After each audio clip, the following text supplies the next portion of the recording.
Chapter 4, Lost and Found. A little while later, Snape returned, looking worse than before. He beckoned for me to follow him. Hogwarts School of Magic and Mystery teaches real magic. Snape walked so fast I could barely keep up. You're joking, right? It's like the magician's code. The first rule of magic school is you can't talk about magic school. No, it is real magic, as in the kind that can turn you into a toad, make your insides sprout, or kill you with nary a word. Who says nary? He stopped, and an ugly smile broke across his pale face. I can see you are going to need a demonstration. He pointed his wand at my feet. Lepicorpus. My feet flew into the air. I hung off the ground by my ankles. He moved his wand, and like a lopsided tetherball, I smashed into one wall, then the next. Understand? He asked, his voice as cool as ever. Real magic. Real magic, I muttered. He flicked his wand, and as it disappeared under his robes, I fell to the dirty stone floor. Get up. I don't have all day. Snape knocked before entering Finch's office. Bleak, gray walls huddled around a little cast-iron stove trying to keep warm. I couldn't figure out what Finch's costume was. Then it hit me, they weren't costumes. This was what these people actually wore. The slow realization that I was entering another world washed over me and made me lightheaded. Although half his size, Finch smelled just as bad as Haggard, except he was more bourbon and menthol. Mr. Winters here needs a uniform and a wand from the Lost and Found. What house? Snape sighed. Slytherin. Figures. Finch turned to a pile of dusty boxes on the floor below a polished set of chains and shackles along the back wall. On his desk, sitting on top of a book called Magic for the Magically Challenged, lay a wand. He caught me glancing at it. Not that one. He grabbed the wand. That one, Air. That one was just turned in. Might be claimed. He put the wand, along with the book, in his desk drawer, then tossed me a beat-up cardboard box. Pick one of these. Inside were about a dozen wands. I didn't know the first thing about wands, but most of these were obviously old and discarded. One was bent. A couple had large cracks down the side. But there was one that caught my eye. It was longer than the rest and skinny, with a series of small wood burls on it, almost like walnuts. I picked it up and felt tingling through my hand. I twirled it around in my fingers, and sparks flew out of its tip. How curious. Snape eyed my wand. How very curious. Are you sure you're a first-year boy? Finch held a pair of really worn robes up to me. I guess so. I'm 13 next month. Snape huffed. Dumblesnore.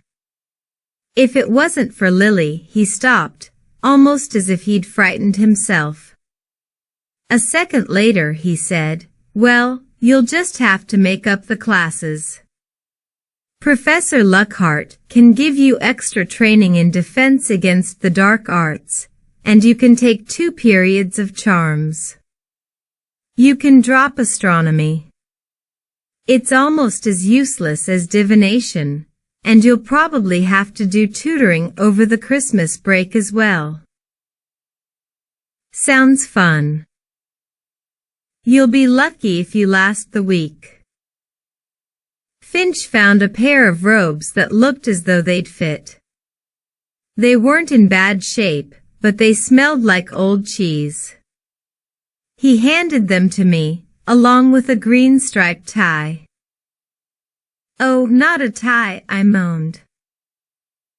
Snape threw a worn-out pair of gloves at me. They were made of some leather I'd never seen before, but at least they matched. Follow me. I'll take you to the Slipperin Common Room. Thanks, I said to Finch as I left, but he slammed the door as soon as I passed the threshold. I will assign a student to assist you tomorrow, Snape said. After that, you are on your own. We walked in silence, and I kept looking at the paintings. Some of them moved. I mean, the people in the paintings were moving around, even talking, as if there were TVs behind the frames. We kept going downstairs until we got to somewhere that looked like a dungeon, dark, damp, and musty. Snape put his hand on a well-worn stone in an otherwise plain wall. The password is Plotter Stinks. Don't forget it. When he said, Plotter Stinks, the wall opened.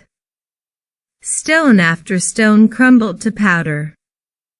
The dust disappeared in midair, revealing a large hidden room. Inside, the room was dimly lit and irregularly shaped with plenty of secluded nooks. No windows opened to the outside, and the only real light came from a big fireplace along the far wall. Welcome to the Slipperin Common Room, Snape said.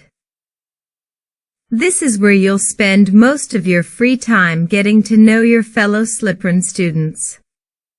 Boys' dormitory is the hallway to your right, girls' to your left. Don't go down the girls' hallway. It's enchanted with a curse that will make all your body hair fall out and cause pus-filled boils to burst all over your skin. Seriously? Snape turned from me. Flora, come here. It was late, and there were only a few kids in the room. They all looked up, and a girl hesitantly came forward. This is Flora Carroll. Flora, you will help Mr. Winters find his way around the castle tomorrow. Do you understand? Yes, sir, she said quietly. Hi, I'm Austin. I looked back for Snape, but he was already gone. Don't mind him. Snape's not as bad as everyone makes him out to be. He's just sad, profoundly sad. Yeah, sad and psychotic. Are you the American boy, the one who fainted? Why? Is there another American? No, I don't think so. Then yep, that's me. Don't worry about it. Everyone will forget soon, and even if they don't, they won't care. They already hate you because you're a Slipperin. Sounds lovely, I said. Maybe the school should do one of those no-bully zones. I'll meet you down here tomorrow around 8? Sure. I almost forgot to tell you. I have an identical twin sister, Hestia. She hates it when people mix us up, even though we normally dress the same, even when we aren't in our robes. I wouldn't talk to her if I were you. She thinks Slipperin is only for purebloods. What's that? Like purebred dogs? Well, kinda. A pureblood is someone who doesn't have any muddle blood. Muddle? That's non-magic people, like me? I wouldn't call yourself a muddle. At least, not to anyone in Sliprin. Why not? People are already talking. Everyone in our house is half-blood or more. At least, that's what they claim. So that makes me even more of an outcast. Don't worry. They'll come around. See you tomorrow. She smiled and went to the girls' dormitory. I looked around the room. It was pretty dismal, with dark tapestries of wizards who looked as if they were planning the best way to kill you, statues, and carvings of skulls and snakes everywhere. Moss even grew in the cracks along the walls. A couple guys sat in a corner playing a game of cards, but they kept making small explosions like firecrackers.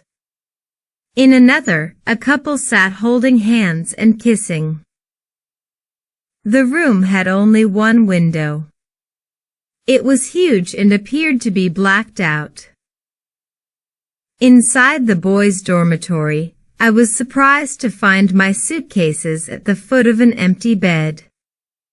Most of the guys were awake, sitting in bed, talking in low voices or reading. A few of the beds had their green velvet curtains pulled shut. I said, "What's up?" to a few of the guys. All I got back were a couple of curt nods. The beds were four-poster deals. Giant serpents wrapped around each post, and two more were intertwined in the headboard. The place really went overboard with the snakes. I hate snakes. Careful not to touch the wooden serpents, I pulled my curtains shut, and sitting on my bed, put on a clean t-shirt, and tried to sleep.